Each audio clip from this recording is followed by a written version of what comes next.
So in order to understand the Euthyro objection, we need to. So the Euthyro objection, it's a Platonic dialogue, right? Socrates is talking with Euthyro. Euthyro comes out of, I think he comes out of the court. He's bragging about how he, has participated in justice because his father had killed one of his slaves, and he testifies against his father. And and so they begin this dialogue about, well, what is justice and that sort of thing. And so that's where we get to it.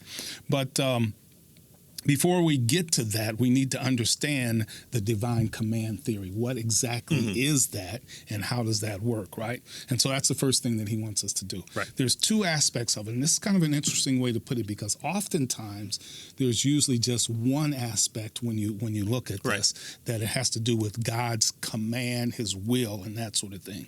But I like the way he puts this together. He says there's two aspects of it. First of all, there's the ground of moral values.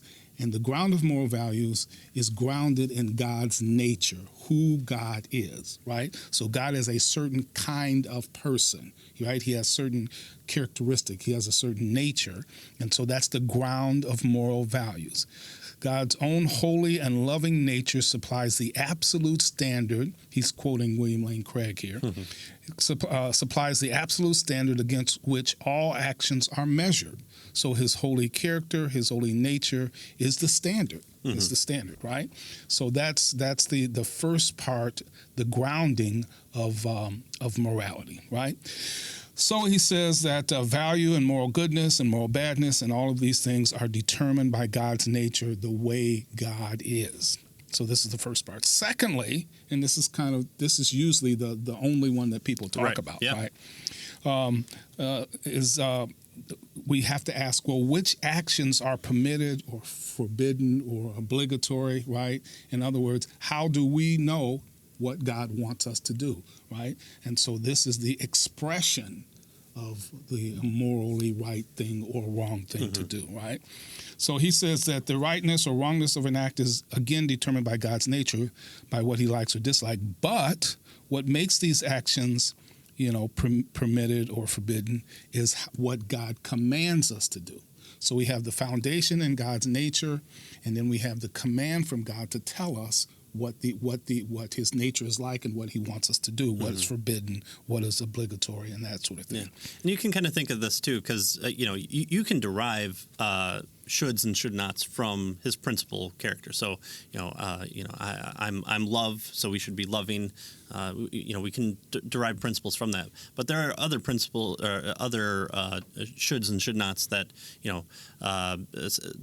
that we can't always derive from that. So the sacrificial system that he sets up, that's a command to say, hey, here's something that's pointing towards the forgiveness of sin that will ultimately result in the Messiah coming, and so he sets up a command of you should do this to Moses and the rest of the Israelites, and so then he also then qualifies it that says, the sacrifice of bulls and goats, I don't care about in the sense that of just doing it, but that it's always pointing towards something. And so it's not to have this deadpan, not understanding, if I just do this, then I'm right with God.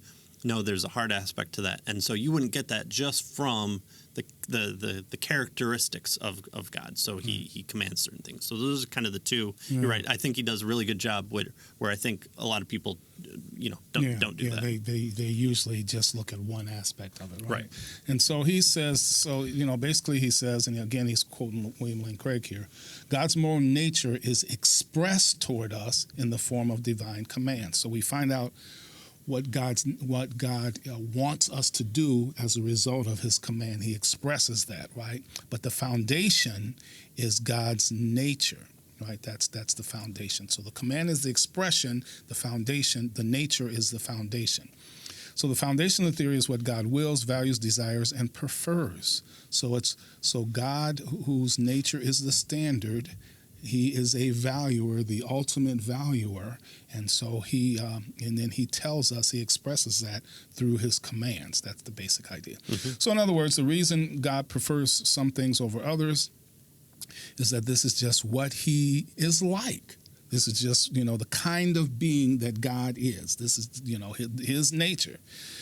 He says that it might then be better to call the theory the divine nature theory of ethics as opposed to divine command theory, right? So that's the emphasis here that he makes that I think is, if you just think of commands, you think of what God is saying, right? And I think it's easy to defeat that kind of position, right? It subjects itself to some of the easier anyway to some of the objections that we're going to see. Right. But if you say that it's both has to do with God's nature, that's the standard, and his command. I think it kind of beefs up the theory. So the divine nature theory, that's good. That's a good way to put it. Although he's going to continue to say divine command theory because that's the traditional way to do it, right? Yeah. So it just also stops people from saying, well, the Bible doesn't say that, so you can do whatever you want. And, there's Christian liberty in that then. It's like, well, okay, but we also have to measure it to, not everything that's permissible is also beneficial. So there's kind of that aspect to it too. So the values, what God desires, the foundation, the standard of ethics is who God is. And then he tells us that through his commands, right? That's how we determine, that's how it's expressed, that's how we come to know what he wants, right? And what we should do or not do. Right.